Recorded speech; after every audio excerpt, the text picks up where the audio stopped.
Hey guys, what's up? Remedy here, and today I will be doing the PICA Season 2 weekly recap for Week 2. Now, this week I had some pretty interesting matches. I didn't call all the winners right, so that's pretty cool that I'm not able to predict the victories, I guess. Uh, I didn't do as bad as Damon, but I didn't do as well as Socrates, but I'll get into that later in the video. Anyway, let's get on with the first match, which was probably the most surprising match of this week, the Middle-earth Magmarters versus the Atlantic Braviaries, which ended up being a 6-0 in the Middle-earth Magmarters' favor, making it the first 6-0 of the season. Not of the league. That the Chelsea Shandies did the first 6-0 of this first 6-0 of the league. Ironically enough, against the Middle-earth Magmarters. So I guess the Middle-earth Magmarters are striking back. Either way, this was completely the Florida show of all things, with Florida just getting all 6 kills during a Combine showdown against Cresselia. Yeah, why didn't the Cresselia have Psyshock? I don't know. But Cresselia ended up being unable to touch Florges after its Combines, and Florges was just doing a little bit more to Cresselia, making it so that Florges did have the advantage. Eventually, the Atlanta Braves switched out, and Heatran to try and do something, but Heatran unfortunately dies after I think 3 hits, I believe, but manages to get a Toxic on it, which is pretty good. Toxic damage begins to rack up on it. And, the Ty and the Atlanta Braves could have salvaged this by going on the Stoutland there and going for a return/frustration, which if the calcs were right, probably would have left the floor just at the point where Toxic would have killed it. So, you live and you learn, I guess. Hindsight is 2020. But Ty won't be applying anything that he learned anytime soon, because he quit the league after that. A combination of just doubting his own skills after that loss and just not feeling it anymore. He just left the league. Not something I advise anyone to do really in a league type format, but I'm not someone who I don't control people. If they want to leave, they can. Nick doesn't control people. Who's the quote unquote leader of this league. He doesn't control people, so if they want to leave, they can. Though it did leave a hole where that needed to be filled. So MKB, one of our friends, actually filled in that hole. So he will be now coaching the Atlanta Braves. Hopefully he doesn't quit on us. I'm sure he won't. And hopefully he can actually get some wins after this 6-0 loss. Congratulations to Josh on getting the first 6-0 of the season, and hope Ty recuperates and goes back to playing Pokemon soon. Alright, so with that, let's move on to the next match of the week. So, this match is the Berkhamsted Bastions versus the DMR Shadow Absols. And this match ended in a 3-0 victory for the Berkhamsted Bastion. At the beginning of the match, the DMR Shadow Absols originally had the tempo, getting correct lead matchup with Nidoqueen versus Mega Sceptile. However, afterwards, things kind of just spiraled out of control. Thundurus got burned by a Tentacruel Scald, and then the Bastion was able to stall out Thundurus until it died to burn. Afterwards, Mega Altaria came in the setup, but Cedric forgot to check for Metal Burst, and so when Mega Altaria attacked Bastion and brought it to Sturdy, it Metal Burst and killed it. Bisharp came back for the revenge. However, Garchomp then was able to take out Bisharp, and then it's kind of more blow for blow things. Latias kills Tentacool with a Psyshock after weakening it with a Draco Meteor. Latias gets beaten by Crobat. Staraptor tries to kill. Crobat switching out of Staraptor, not wanting to die to its Double Edge, so we switch down to his defensive Garchomp. And Staraptor dies to a bunch of recoil, and Endure Garchomp manages to deliver another Double Edge and kills Staraptor with all the recoil. After that, Garchomp dies to Nidoqueen's Ice Beam, but Nidoqueen is scarfed into Ice Beam, so all the Bastions have to do is switch into Magnet Zone, and then Nidoqueen is killed off by 2 flash cannons as it can only ice beam the Magna Zone, and thus the Bastions win their game. And I think the Bastions just prepared better as well as played better in simpler terms. The Demon Shadow Souls were not completely destroyed, but they were controlled a lot, and they didn't. Well, in their own words, they didn't call the right predictions. So, in the end, the Bastions just played well, prepared well, and won. So let's move on to the next match. And then we have the South Park Electrodes versus Iowa Focus Energy. This was a really good match and ended in a 2-0 victory for the South Park Electrodes, something not many people predicted. No offense to Tempest, but not many people were rooting for it, not rooting for him, but not many people were expecting him to win. I mean, Nick was more experienced, but Tempest proved everyone wrong. Well, at least most people wrong, and came away with a W. Now, this stems from the early prediction of a Starmie switching against Mamoswine, and so Mamoswine going for Earthquake weakened it down a lot, and then a few turns later, Scrafty was able to take it out with a knockoff. And then nothing really happens for a few turns. Fortress dies to a misprediction on the Fire Blast, or a sack, I'm not quite sure. Maybe a sack, because he didn't want to throw in Rotom H again. But a few turns go by, nothing really happens, until Mamoswine is in on Shaman, goes for the Isovolt Crash, and flinches it. I'm not quite sure how much that flinch mattered, but it definitely changed the tempo of the game to just basically make the South Park Electros in such a dominating position that they couldn't lose at that point. Shaman goes down to a second Iso Crash. Liquid goes down to an Earthquake. After some switching around, Hariyama dies to toxic damage after being walled by the Dusclops. Mega Charizard dies to Stealth Rocks, and Hydreigon dies to.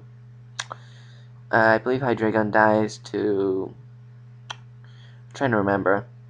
Hydreigon dies to an Ice Shard from the Mamoswine. So basically, in a 2-0 victory, Azumarill died to a crit Fire Blast from Hydreigon. Dusclops died to a crit knockoff from Hariyama. Scrafty died from two Draco Meters from Hydreigon. And then Rotom H and Mamoswine were the survivors. Overall, this was a very good match, in my opinion. Good predictions on both people's parts. That whole probably 20-30 turn interval where Nomon died, and it was just prediction after prediction. That was pretty good to watch. This is one of my favorite. This is not my favorite match. This is not my most anticipated match for the week, but it definitely was my favorite match of the week. I think there wasn't too much hacks. The flinch against Shaman was pretty big, but I'm sure Tempest could have still pulled it out even without the flinch. But who knows? That flinch may have mattered more than I know. But anyway, let's move on to the next match. So this next match is actually pretty interesting. It's the Jackson Jumpluffs versus the Philly Shuckles. Like the Atlanta Braviaries, there was a coach change that happened with the Jackson Jumpluffs after this match. But actually, the Poker Beast, the coach of the Jackson Jumpluffs, actually had to lead before this match happened. Sorry about that. Actually, had to leave before the match happened due to taking on a new job that would take up too much of his time for the league. So we needed to find a replacement, but we didn't find a replacement before the deadline. So I ended up taking the match instead of the replacement, who came in I think a day afterwards. So I had to tussle against Bob and the Philly Shuckles. And I think it did pretty well. I did lose 2-0, but I played decently well. I had a Scarf Medicham to throw him off, because it outsped everything on his team, including Tornado's Eye. I just dropped Cap. Ignore that. I brought Physically Defensive Seismitoad, Escavalier for pressure, Galvantula for Sticky Whips, Configurious for partially for Jirachi, partially for smaller mons, and then Nidoking just has some special backup for the team. He had Crocodile, Flygon, Rotomosh, Mega Venusaur, Jirachi, and Tornadus. Jirachi and Flygon weren't too difficult to take out. Flygon died to an Ice Punch from Medicham, and Jirachi died to a High Jump Kick. Rotom was a little bit of a trouble, but it was the first thing to go down as team. Kafagrigas on my side was actually the first thing to go down because I was being stupid with it and not really playing around Rotom Wash that well. Tornadus died to his own life orb, but it did kill two things: my Galvantula, which I sent in for fodder, and Seismitoad. Venusaur managed to kill my Nidoking because I didn't really have anything to touch it, and so I got into a matchup where I didn't really want to switch out Nidoking, so I just allowed Mega Venusaur to kill it while getting Mega Venusaur low on health. And then Crocodile managed to clutch the game from Scarf Crocodile. Scarf Crocodile actually outsped my whole entire team, so maybe I should have run max sped. I should have run enough to outspeed Crocodile Scarfed, but live and learn. So in the end, the Philly Shuckles managed to win with a 2-0. Even though I lost, I'm pretty proud of that match, and I think I did pretty well for myself. And yeah, I'm excited to continue, and I'm excited for the next person who's taking over, Vex. I'm not excited that he is taking over with an 0-2 record, but I'm excited to see what he can do and if he can pull a team out of this rutch that Pokebeast and I kind of left for him. Sorry about that, anyway. But let's move on to the 5th match. And next up, we have the Denver Dashers versus the Squimmallamars. Now, this match was a very good match in my opinion. Both teams played very ballsy because each of them knew they couldn't play safe against the other because the other would capitalize on it. Overall, I thought this match was just really good overall and just really fun to watch. Leading off with Tornadus the Denver Dashers were able to put pressure immediately and force the Malamars into a corner already on turn 4, making them make a ballsy switch into Diggersby, and Diggersby taking over 90% health. No, I think 90 on the dot from a Hurricane from a Tornadus Therian. Some switches occur, and Gastrodon goes down without blinking an eye. Basically, Gastrodon was kind of useless this match. Some turns go by, and the Squimmallamar are able to surprise the Denver Dashers with a Scarf Latias, which ends up putting in a lot of work in the game. Dropping the Tornadus Therian down a decent chunk and allowing Life Orb to kill it. Anyway, following that, lost my train of thought. More plays occur. Suicune tries to set up, fails. Ferrothorn sets up some spikes, causing a lot of pressure. And then a crit Hyper Voice from a Sylveon kills Suicune, which probably didn't matter because it could have gotten two-shotted by two Hyper Voices because of the spikes. More turns occur. Tangoth gets paralyzed by Ferrothorn, and some paralysis hacks happens, which doesn't really matter. And Sylveon takes Tangrowth out. More turns go by, and eventually the Sylveon does eventually die against the Megalopunny with a Fake Out plus return. And the Squimmallamar is able to send in Latias to threaten that Megalopunny, and in order to stay alive, he sends in Rotom, which actually takes the attack from Latias pretty well. Latias switches out into Diggersby as he predicts either electric or ghost type. As he predicts a ghost type move, Rotom goes for a Volt Switch, and Diggersby eats that up. And then Diggersby kills the Rotom with a knockoff, which I gotta assume the Diggersby is banded. Correct me if I'm wrong, Andy, in the comments, but I'm pretty sure that was banded. Anyway, another banded knockoff almost takes out Reuniclus, but Reuniclus is able to retaliate against the Diggersby. But at that point, Latias can kind of clean up the rest of the game, taking out Reuniclus, and then taking out Megalopunny with some of its attacks, and thus ends the game with the Squimmallamar taking the 2-0 victory. This is again a pretty good match. Again, I said the South Park Electrode versus the Iowa Folk Energy was probably my favorite match of the week, but this is definitely a pretty close second. Both the people played pretty well, and overall, I thought this was a really good match in the end.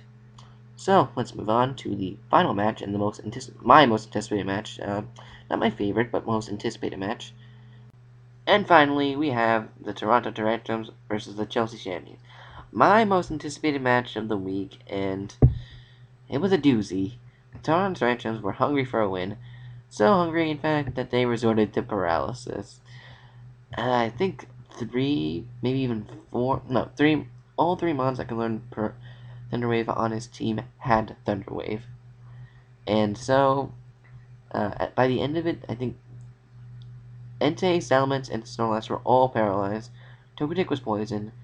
Landorus just went down with a hitch, and no wait, Salamence wasn't paralyzed. Gengar was, and Salamence kind of just went bye as well. Landorus death could be equated to a crit foul play after a Stone Edge miss from Landorus, so there's some bad luck for the Chelsea Shandies right there. Though Mandibuzz did die in the hands of Snorlax, and Clefable died again thanks to paralyzation for the second week in a row. Thanks again to Snorlax.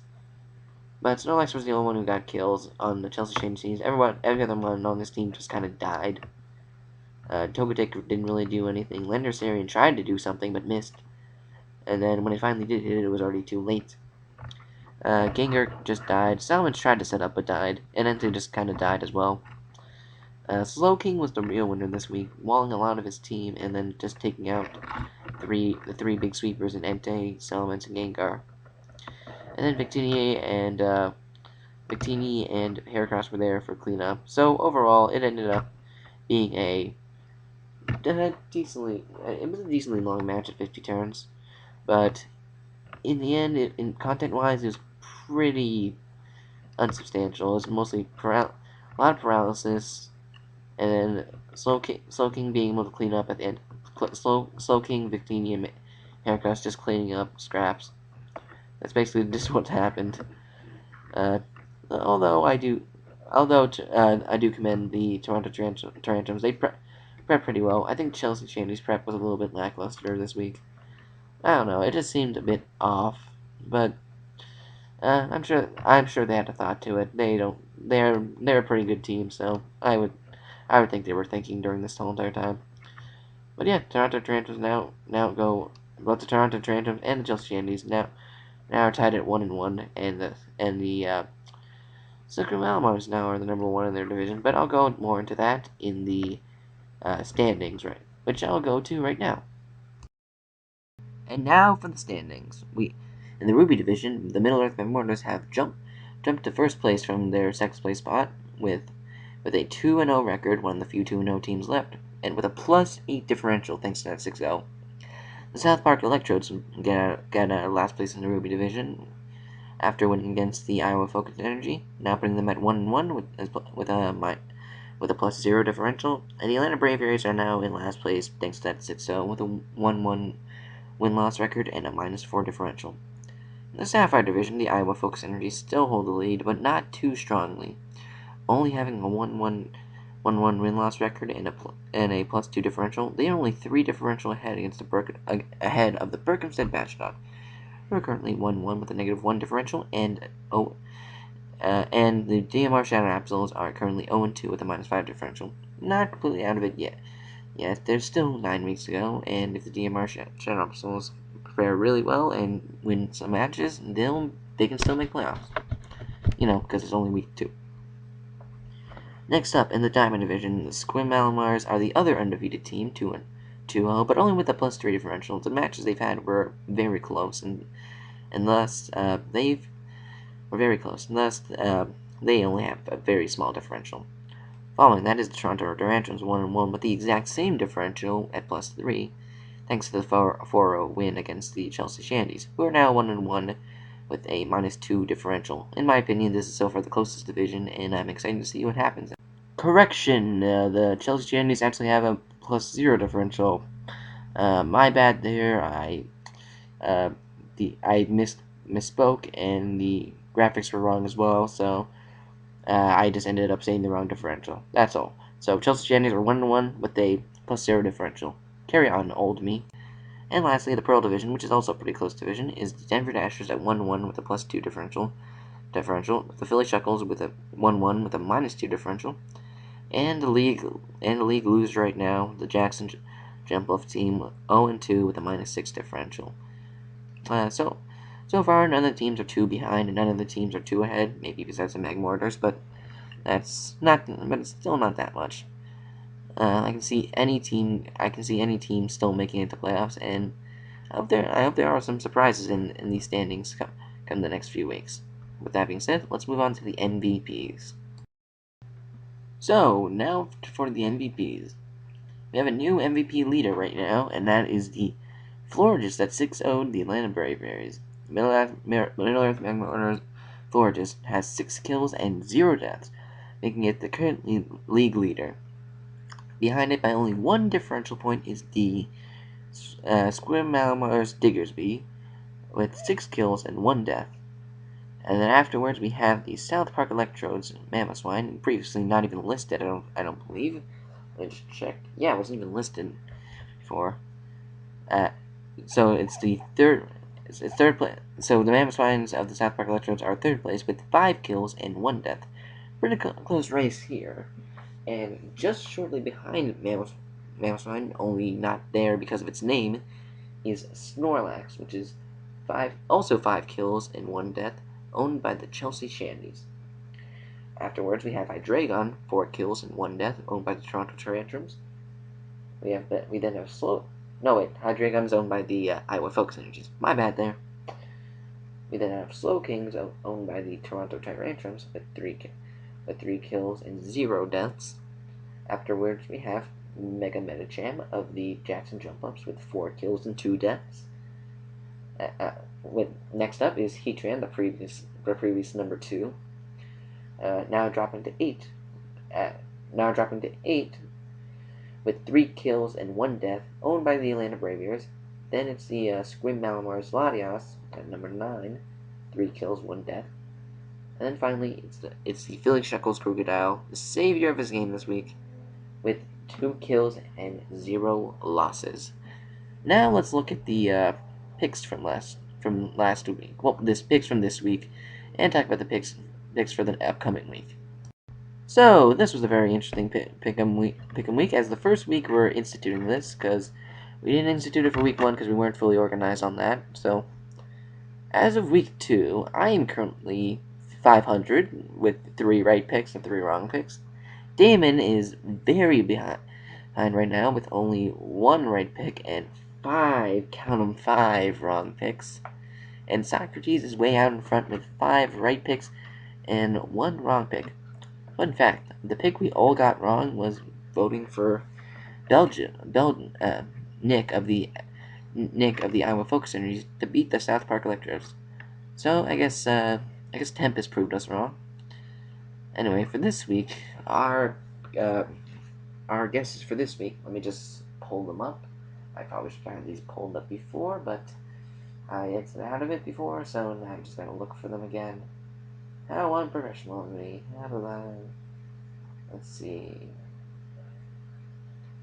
I think this should be right here. Yeah. For this week, I'm predicting the Toronto Tyrantrums and the Atlanta Braveberries, even with the coach change, the Middle Earth Magmortars, the Iowa Focus Energy, the Chelsea Shandies, and the Philly Shuckles to win their match this week. Damon predicts the Atlanta Braveberry, the South Park Electrodes, the Iowa Focus Energy, the Toronto Tyrantrums, the Chelsea Shandies, and the Philly Shuckles to win this week. We only vary on 1 pick, I believe, and that's the Electrodes. And then finally, we have Socrates, who is the Bastiodons, the Middle Earth Magmortars, the Iowa Focus Energy, the Toronto Tantrum, Philly Shuckles, and the Squimmalmars will win this week. So, some similar picks, but we also have some different picks. Who will come out on top this week? Who can say? But I'd like to thank you guys for watching, and I hope you guys enjoyed, and I hope you guys are enjoying all these segments in the weekly recaps, as well as the power rankings when they come out. Sorry this one's coming out a bit late. I've just been a bit busy. I've been a bit busy right now, so Yeah, I wanted this to come out on Tuesday, and it's coming out probably Thursday. So my bad on that. My bad on that part. But hopefully, I can get these out sooner when more time frees up, which is probably not gonna happen. I have a busy schedule, but I'll make sure I get them out every week, no matter what day they're on. So, with that being said, I'd like to thank you guys for watching. I hope you guys enjoyed, and I will see you guys for the next video. Goodbye.